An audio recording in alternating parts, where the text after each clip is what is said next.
ಎಲ್ರಿಗೂ ನಮಸ್ಕಾರ. ನೀವು ತುಂಬ ಸ್ಟಾಕ್ ಮಾರ್ಕೆಟಲ್ಲಿ ಕೋರ್ಸ್ಗಳನ್ನ ಅಟೆಂಡ್ ಆಗಿರ್ಬೋದು, ಎಷ್ಟೋ ಲಕ್ಷ ಗಂಟಲೆ ಕೊಟ್ಟು ನೀವು ಕಲ್ತಿರ್ಬೋದು. ಆದರೆ ನೀವು ಡಬ್ಲ್ಯೂ ಡಿ ಗ್ಯಾನ್ ಬಗ್ಗೆ ಕೇಳಿಲ್ಲ ಅಂದರೆ ನಿಮ್ಮ ಕೋರ್ಸ್ ಕಂಪ್ಲೀಟ್ ಆಗಿಲ್ಲ ಅಂತ ಅರ್ಥ. ಓಕೆ, ಮಾರ್ಕೆಟು ಆ್ಯಕ್ಚುಲಿ ಯಾವ ರೀತಿ ವರ್ಕ್ ಆಗುತ್ತೆ ಅನ್ನೋದು ನಿಮ್ಗೆ ಯಾರು ಹೇಳ್ಕೊಡಲ್ಲ. ಯಾಕೆ ಅಂತಂದರೆ ಮಾರ್ಕೆಟಲ್ಲಿ ಟಾಪ್ ಯಾವಾಗ ಆಗುತ್ತೆ, ಬಾಟಮ್ ಯಾವಾಗ ಆಗುತ್ತೆ ಅಂತ ಯಾರಾದರೂ ಕಂಡುಹಿಡಿಯೋಕ್ಕಾಗತ್ತಾ ಅಂತಲೇ ಕೇಳ್ಬೋದು. ಎಸ್, ಕಂಡುಹಿಡಿಲಿಕ್ಕಾಗುತ್ತೆ. ಮತ್ತು ಯಾವಾಗ ರಿವರ್ಸಲ್ ಆಗುತ್ತೆ, ಯಾವ ಟೈಮಲ್ಲಿ ನಾವು ಟ್ರೇಡ್ ತಗೋಬೇಕು ಗೊತ್ತಾಗುತ್ತಾ? ಎಸ್, ಅದು ಗೊತ್ತಾಗುತ್ತೆ. ಮತ್ತೆ ಯಾವ ಟೈಮಲ್ಲಿ ಮಾರ್ಕೆಟ್ ಟಾಪ್ ಆಗಿದೆ ಅಂತ ನಮ್ಗೆ ಗೊತ್ತಾಗುತ್ತೆ, ಯಾವಾಗ ನಾವು ಪ್ರಾಫಿಟ್ ಬುಕ್ ಮಾಡಬೇಕು, ಯಾವಾಗ ಎಕ್ಸಿಟ್ ಆಗಬೇಕು ಅಂತ ಗೊತ್ತಾಗುತ್ತೆ, ಅದು ಗೊತ್ತಾಗುತ್ತೆ. ಇದೆಲ್ಲ ಗೊತ್ತಿದ ಮೇಲೂ ನಾವು ಟ್ರೇಡಿಂಗಲ್ಲಿ ಸಕ್ಸಸ್ಫುಲ್ ಯಾಕೆ ಆಗೋಕ್ಕಾಗಲ್ಲ? ಯಾಕೆ ಆಗಲ್ಲಪ್ಪ ಅಂತಂದರೆ ನೀವು ಅದನ್ನ ಕರೆಕ್ಟಾಗಿ ಪ್ರಾಕ್ಟೀಸ್ ಮಾಡಿರಲ್ಲ, ನಿಮಗೆ ಅದ್ರ ಮೇಲೆ ವಿಶ್ವಾಸ ಇರಲ್ಲ, ಅಥವಾ ನಿಮಗೆ ಒಂದು ನಂಬಿಕೆ ಅನ್ನೋದು ಏನಿರುತ್ತಲ್ಲ ಅದಿರಲ್ಲ. ಓಕೆ, ಆ ನಂಬಿಕೆ ಬರ್ಬೇಕಪ್ಪ ಅಂತ ನೀವು ಫಸ್ಟ್ ಅದಕ್ಕೆ ಬ್ಯಾಕ್ ಟೆಸ್ಟ್ ಮಾಡಬೇಕಾಗುತ್ತೆ. ಬ್ಯಾಕ್ ಟೆಸ್ಟ್ ಮಾಡಿ ಫಾಸ್ಟ್ ಹಿಸ್ಟ್ರಿಯಲ್ಲಿ ಏನೇನು ಆಗಿದೆಯಲ್ಲ ಅದೇ ರೀತಿ ಮುಂದಾಗುತ್ತೆ ಅನ್ನೋದು ಡಬ್ಲ್ಯೂ ಡಿ ಗ್ಯಾನ್ ಅವರ ನಂಬಿಕೆ. ಈ ಡಬ್ಲ್ಯೂ ಡಿ ಗ್ಯಾನ್ ಅಂದ್ರೆ ಏನು ಅಂತ ನೀವು ಕೇಳ್ಬೋದು. ಓಕೆ, ಡಬ್ಲ್ಯೂ ಡಿ ಗ್ಯಾನ್ ಅಂದ್ರೆ ಅವರು ಒಬ್ಬ ವ್ಯಕ್ತಿ. ಓಕೆ, ಅವ್ರ ಪೂರ್ತಿ ಹೆಸರು ವಿಲಿಯಂ ಡಿಲ್ಬರ್ಟ್ ಗ್ಯಾನ್. ಓಕೆ, ಅವರು 1878 ಅಮೆರಿಕದಲ್ಲಿ ಹುಟ್ಟಿದ್ದು. ಅವರು ಕಮೋಡಿಟಿ ಟ್ರೇಡರ್. ಆ ಟೈಮಲ್ಲಿ ಈ ಥರ ಅಡ್ವಾನ್ಸ್ಡ್ ಕಂಪ್ಯೂಟರ್ ಆಗಲಿ ಅಥವಾ ಕ್ಯಾಲ್ಕುಲೇಟರ್ ಆಗಲಿ ಲ್ಯಾಪ್ಟಾಪ್ ಆಗಲಿ ಸ್ಕ್ರೀನ್ ಆಗಲಿ ಏನೂ ಇರಲಿಲ್ಲ. ಓಕೆ, ಅವಾಗ ಅವರು ನಂಬರ್ಸ್ನ ಮತ್ತು ಜಿಯೋಮೆಟ್ರಿನ ಅಂದರೆ ಮ್ಯಾಥ್ಸ್ನೆಲ್ಲ ಕೈಯಲ್ಲಿ ಬರೆದುಬಿಟ್ಟು ಅದು ಡಿಸೈನ್ ಮಾಡಿಬಿಟ್ಟು ಅದ್ರ ಪ್ರಕಾರ ಪ್ರೈಸ್ ಆ್ಯಕ್ಷನ್ನ ಸ್ಟಡಿ ಮಾಡಿ ಅವರು ಒಂದು ಕಾಟನ್ ಪ್ರೈಸು ಯಾವ ರೀತಿ ಮೇಲೆ ಹೋಗ್ಬೋದು, ಯಾವ ರೀತಿ ಕೆಳಗಡೆ ಬರ್ಬೋದು ಅಂತ ಅವಾಗಲೇ ಕ್ಯಾಲ್ಕುಲೇಟ್ ಮಾಡಿ ಅವ್ರ ಫಾದರ್ ಬಿಸ್ನೆಸ್ಗೆ ಅವ್ರು ಹೆಲ್ಪ್ ಮಾಡ್ತಾ ಇದ್ರು. He was not actually initially trader. Okay, trader ಅಂದ್ರೇನು, ಅವರು ಹತ್ತಿ ಮಾರಕ್ಕೆ ಹೋದಾಗೆ ಹತ್ತಿ ವ್ಯವಹಾರ ಮಾಡುವಾಗ ಹತ್ತಿ ಬೆಲೆ ಯಾವಾಗ ಜಾಸ್ತಿ ಆಗುತ್ತೆ ಯಾವಾಗ ಕಡಿಮೆ ಆಗುತ್ತೆ ಅನ್ನೋದನ್ನ ಕಂಡುಹಿಡಿಯೋದನ್ನ ಅವಾಗಲೇ ಕಲ್ತಿದ್ರು ಅವರು. ಆ ಥಿಯರಿನ ಈಗಲೂ ಸಹ ಅದು ಕಮೋಡಿಟಿಯಲ್ಲಿ ಯೂಸ್ ಆಗುತ್ತೆ ಮತ್ತು ನಮ್ಮ ಇಂಡಿಯನ್ ಸ್ಟಾಕ್ ಮಾರ್ಕೆಟಲ್ಲಿ ಯೂಸ್ ಆಗುತ್ತೆ. ಎಂಟೈರ್ ವರ್ಲ್ಡ್ ಸ್ಟಾಕ್ ಮಾರ್ಕೆಟು ಅದೇ ರೂಲ್ ಮೇಲೆ ವರ್ಕ್ ಆಗುತ್ತೆ ಅಂದರೆ ನೀವು ನಂಬದೇ ಇರಬಹುದು.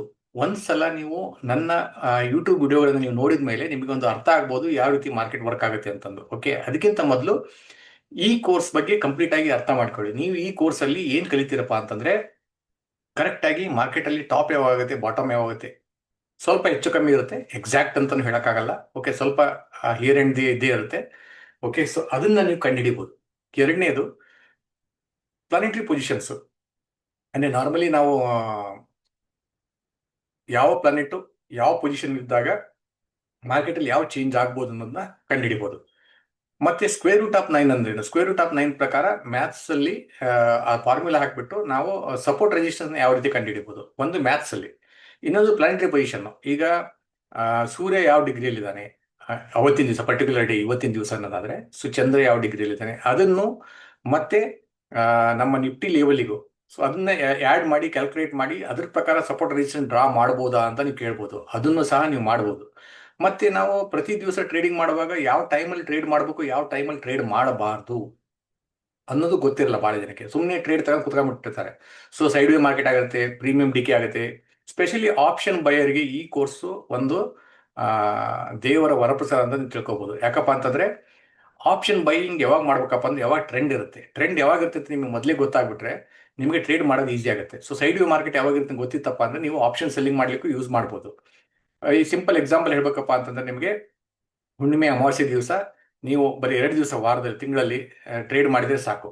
ಒಂದು out of the money call out of the money put ತಗೊಂಡ್ಬಿಟ್ರೆ ಸಹ ನೀವು ಸೂಪರ್ ಆಗಿ ಪ್ರಾಫಿಟ್ ಮಾಡ್ಬೋದು. ಈವನ್ ಸೋಲಾರ್ ಎಕ್ಲಿಪ್ಸ್ ಆಗುತ್ತೆ, ಲೂನಾರ್ ಎಕ್ಲಿಪ್ಸ್ ಆಗುತ್ತೆ, ಅವಾಗ ಟ್ರೇಡ್ ಮಾಡಿದ್ರೆ ಹೆಂಗಿರುತ್ತೆ, ಅವಾಗ ಯಾವ ರೀತಿ ನಮಗೆ ಪ್ರಾಫಿಟ್ ಆಗುತ್ತೆ ಅದನ್ನು ಸಹ ನೀವು ಇದರಲ್ಲಿ ಕಲಿಬೋದು. Lunar cycle, solar cycle, solar degrees ಅಂದ್ರೇನು, ಆಮೇಲೆ ಇಂಟ್ರಾಡೇಲಿ ಪ್ಲಾನೆಟರಿ ಪೊಸಿಷನ್ಸ್ ಅಂದ್ರೇನು, ಪ್ಲಾನೆಟ್ ಯಾವ ಡಿಗ್ರಿ ಪ್ರಕಾರ ಅದು ಸ್ಟ್ರೆಂತ್ ಪ್ರಕಾರ ನಾವು ಯಾವ ರೀತಿ ಟ್ರೆಂಡನ್ನು ಕಂಡುಹಿಡಿಬೋದು, ಯಾವಾಗ ಬೈ ಮಾಡಬೇಕು ಯಾವಾಗ ಸೆಲ್ ಮಾಡಬೇಕು ಅದನ್ನೆಲ್ಲ ನೀವು ಈ ಟ್ರೈನಿಂಗಲ್ಲಿ ಕಂಪ್ಲೀಟ್ ಆಗಿ ಕಲಿಬೋದು. ಓಕೆ, ಅದ್ರ ಜೊತೆಗೆ ಇನ್ನೊಂದು ಇಂಪಾರ್ಟೆಂಟ್ ಏನಪ್ಪ ಅಂದರೆ ಸಮಯ ಮತ್ತು ಬೆಲೆ. ಒಂದು ವಸ್ತುವಿನ ಸಮಯ, ಆ ಸಮಯದಲ್ಲಿ ಆ ಬೆಲೆ ಎಷ್ಟಿರುತ್ತೆ ಅದ್ರ ಪ್ರಕಾರ ನಾವು ಬೈ ಮಾಡಬೇಕು, ಯಾವ ಟೈಮಲ್ಲಿ ಬೈ ಮಾಡಬೇಕು, ಯಾವ ರೇಟಿಗೆ ಬೈ ಮಾಡಬೇಕು ಅದು ಸಹ ನೀವು ಇದನ್ನ ಕಲಿಬೋದು. ಮತ್ತೆ ಗ್ಯಾನ್ ಅವರ ಒಂದು 45 ಡಿಗ್ರಿ ಆ್ಯಂಗಲ್ ಯೂಸ್ ಮಾಡಿಬಿಟ್ಟು ನಾವು ಸಪೋರ್ಟ್ ರೆಸಿಸ್ಟೆನ್ಸ್ ಯಾವ ರೀತಿ ಒಂದು ಟ್ರೆಂಡಿಂಗ್ ಲೈನ್ ಹಾಕಿಬಿಟ್ಟು ಯಾವ ರೀತಿ ನಾವು ಅದನ್ನ ಟ್ರೇಡ್ ಮಾಡ್ಬೋದು ಅದನ್ನು ಸಹ ನೀವು ಈ ಕೋರ್ಸಲ್ಲಿ ಕಲಿಬೋದು. ಇದು ಸ್ವಲ್ಪ ಲೆಂದಿ ಕೋರ್ಸು, ಸ್ವಲ್ಪ ಇಂಟ್ರೆಸ್ಟ್ ಇರೋದು ಅಂದರೆ ನಿಜವಾಗ್ಲೂ ನಿಮಗೆ ಮಾರ್ಕೆಟಲ್ಲಿ ಕಲಿಬೇಕಪ್ಪ ಅಂತಂದರೆ ನೀವು ದುಡ್ಡು ಮಾಡಬೇಕು ಅಂತ ಇಷ್ಟ ಇತ್ತಪ್ಪ ಅಂತಂದರೆ ನಾಟ್ ಓನ್ಲಿ ಸ್ಟಾಕ್ ಮಾರ್ಕೆಟ್, ನೀವು ಮ್ಯೂಚುವಲ್ ಫಂಡ್ ಇನ್ವೆಸ್ಟರ್ ಆದರೂ ಸಹ ಮ್ಯೂಚುವಲ್ ಫಂಡ್ನ ಯಾವಾಗ ರಿಡೀಮ್ ಮಾಡಬೇಕು, ಯಾವಾಗ ಇನ್ವೆಸ್ಟ್ ಮಾಡಬೇಕು, ಯಾವಾಗ ನಿಮ್ಮ ಸಿಪ್ ಜಾಸ್ತಿ ಮಾಡಬೇಕು, ಯಾವಾಗ ಸಿಪ್ ಕಡಿಮೆ ಮಾಡಬೇಕು, ಅದನ್ನೆಲ್ಲದನ್ನು ನೀವು ಇದರಲ್ಲಿ ಕಲಿಬೋದು. ಓಕೆ. ಸೊ ಸೋಲಾರ್ ಸೈಕಲ್ ಯಾವಾಗ ಚೇಂಜ್ ಆಗುತ್ತೆ, ಯಾವಾಗಿಂದ ಮಾರ್ಕೆಟಲ್ಲಿ ಟ್ರೆಂಡ್ ಸ್ಟಾರ್ಟ್ ಆಗುತ್ತೆ, ಯಾವಾಗ ಟ್ರೆಂಡ್ ಡೌನ್ ಆಗುತ್ತೆ, ಯಾವಾಗ ಸೈಡ್ ವೇ ಆಗುತ್ತೆ, ಅದೆಲ್ಲ ಈ ಕಂಪ್ಲೀಟ್ ಕೋರ್ಸಲ್ಲಿ ನೀವು ಕಲಿತೀರಾ. ಓಕೆ. ಅದ್ರ ಜೊತೆಗೆ ಒಂದಿಷ್ಟು ಇಂಡಿಕೇಟರ್ ನಾನು ನಿಮಗೆ ಕೊಟ್ಟಿರ್ತೇನೆ, ಆ ಇಂಡಿಕೇಟರ್ ಸಹ ಯೂಸ್ ಮಾಡಿ ನೀವು ಒಂದು ಸಪೋರ್ಟ್ ರೇಷನ್ ಈಸಿಯಾಗಿ ನೀವೇ ಕ್ಯಾಲ್ಕುಲೇಟ್ ಮಾಡೋದ್ ಬದಲು ಈಸಿಯಾಗಿ ಟ್ರೇಡಿಂಗ್ ವ್ಯೂ ಅಲ್ಲಿ ಟ್ರೇಡ್ ಮಾಡೋದನ್ನ ಕಲಿಬೋದು. ಅದಾದ್ಮೇಲೆ ಈಗ ಚಂದ್ರ, ಗುರು, ಶನಿ ಇವುಗಳ ಪೊಸಿಷನ್ ಮೇಲೆ, ಸೊ ಅದು ಯಾವ ರೀತಿ ಪೊಸಿಷನ್ ಇದೆ ಅದ್ರ ಮೇಲೆ ಸಹ ನೀವು ಮಾರ್ಕೆಟ್ನ ಒಂದು ಥಿಯರಿನ ಮಾಡ್ಬೋದು. ನ್ಯಾಚುರಲ್ ಲಾ ಅಂದ್ರೇನು, ಈಗ ನಮ್ಮ ಸುತ್ತಮುತ್ತಲು ಏನು ನಡೀತಾ ಇದೆಯಲ್ಲ, ನಾ ಹೇಳಿದ್ದೀನಿ ಮೊದಲೇ ನಿಮಗೆ, ಯಾವಾಗ ಬೇಸಿಗೆ ಬಂದಾಗ ಏನಾಗುತ್ತೆ, ಮಳೆಗಾಲ ಬಂದಾಗ ಏನಾಗುತ್ತೆ, ಸೊ ವಿಂಟರ್ ಸೀಸನ್ ಮುಗಿದ್ಮೇಲೆ ಏನಾಗುತ್ತೆ, ಗಿಡಗಳು ಎಲೆ ಬಿದ್ದು ಆಮೇಲೆ ಹೊಸ ಎಲೆ ಬಂದಾಗ ಏನಾಗುತ್ತೆ, ಅದೇ ರೀತಿ ಮಾರ್ಕೆಟಲ್ಲೂ ಸಹ ಒಂದು ಟ್ರೆಂಡ್ ಚೇಂಜ್ ಆಗ್ಬೇಕಪ್ಪ ಅಂತಂದ್ರೆ ಇದು ನಮ್ಮ ಸುತ್ತಮುತ್ತಲಿನ ಏನು ವಾತಾವರಣ ಇದೆಯಲ್ಲ ಅದ್ರ ಮೇಲೂ ಡಿಪೆಂಡ್ ಇದೆ ಅಂತ ಈ ವಿಡಿಯೋ ಮುಖಾಂತರ ನಿಮಗೆ ಹೇಳಿಕ್ ಬಯಸ್ತಾ ಇದ್ದೀನಿ. ಓಕೆ. ನೀವು ನಿಜವಾಗ್ಲೂ ಸ್ವಲ್ಪನಾದ್ರೂ ಸ್ಟಾಕ್ ಮಾರ್ಕೆಟ್ ಬಗ್ಗೆ ನಾಲೆಜ್ ಇದೆ ಅಥವಾ ಇಲ್ಲ, ನೀವು ಸ್ಟೂಡೆಂಟ್ಸು ಅಥವಾ ಹೌಸ್ ವೈಫು ಯಾರೇ ಆಗಿರಲಿ, ಓಕೆ, ಈ ಕೋರ್ಸ್ ಕಲ್ತು ಬಿಟ್ರೆ ನಿಮಗೆ ಮಾರ್ಕೆಟಲ್ಲಿ ಯಾವುದೇ ಕೋರ್ಸ್ನ ಅಟೆಂಡ್ ಮಾಡುವ ಅವಶ್ಯಕತೆ ಇರೋದಿಲ್ಲ. ಓಕೆ. ಇದು you can say father of all stock market trading course. ಒಂದಿಷ್ಟು ಫಂಡಮೆಂಟಲ್ ಅನಾಲಿಸಿಸ್, ಟೆಕ್ನಿಕಲ್ ಅನಾಲಿಸಿಸ್ ಅದೆಲ್ಲ ಸ್ಲೋಲಿ ಕಲಿತೀರಾ ನೀವು. ಓಕೆ. ಬಟ್ ಮಾರ್ಕೆಟ್ ಯಾವ ರೀತಿ ವರ್ಕ್ ಆಗುತ್ತೆ ಅನ್ನೋದು ಗೊತ್ತಿಲ್ಲ ಅಂದಮೇಲೆ ಸೊ ಏನು ಕಲ್ತರೂ ಏನು ಉಪಯೋಗ ಇಲ್ಲ. ಓಕೆ. ನೀವು ಫಂಡಮೆಂಟಲಿ ಒಂದು ಒಳ್ಳೆ ಸ್ಟಾಕ್ ತಗೊಂತೀರಾ, ಫಾರ್ ಎಕ್ಸಾಂಪಲ್ ನಿಮಗೆ ರಿಲಯನ್ಸ್ ಸ್ಟಾಕ್ ಇದೆ, ಸೊ 2,000 ರೂಪಾಯಿಗೆ ಬೈ ಮಾಡಬೇಕು, 850 ರೂಪಾಯಿಗೆ ಬೈ ಮಾಡಬೇಕು ಅಂತ ಗೊತ್ತಿಲ್ಲ ಅಂದಮೇಲೆ ಸೊ ರಿಲಯನ್ಸ್ ಒಳ್ಳೆ ಸ್ಟಾಕ್ ಗೊತ್ತು, ಬಟ್ ಯಾವ ರೇಟಲ್ಲಿ ಬೈ ಮಾಡಬೇಕು, ಯಾವಾಗ ಬೈ ಮಾಡಬೇಕು, ಯಾವ ಟೈಮಲ್ಲಿ ಅದು ಟ್ರೆಂಡ್ ಬರುತ್ತೆ, ಯಾವ ಟೈಮಲ್ಲಿ ಅದು ಮೂವ್ಮೆಂಟ್ ಬರುತ್ತೆ, ಯಾವ ಮಂತಲ್ಲಿ ಅದನ್ನು ಟ್ರೇಡ್ ಮಾಡಬೇಕು ಅಂತ ಗೊತ್ತಿರಬೇಕು. ಅಂದರೆ ಈ ಕೋರ್ಸ್ ನಿಮಗೆ ತುಂಬ ಇಂಪಾರ್ಟೆಂಟು. ಆದ್ದರಿಂದ ಈ ಕೋರ್ಸ್ ಜಾಯ್ನ್ ಆಗಿ ಕಲೀರಿ, ಮತ್ತೆ ಕಲಿತು ನಿಮಗೆ ಏನು ಅನಿಸ್ತು ಅನ್ನೋದ್ರ ಬಗ್ಗೆ ಅದನ್ನ ಫೀಡ್ಬ್ಯಾಕ್ ತಿಳಿಸಿ.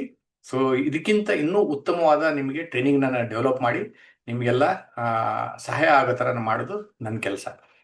Keep learning. Thank you. Wish you all the best.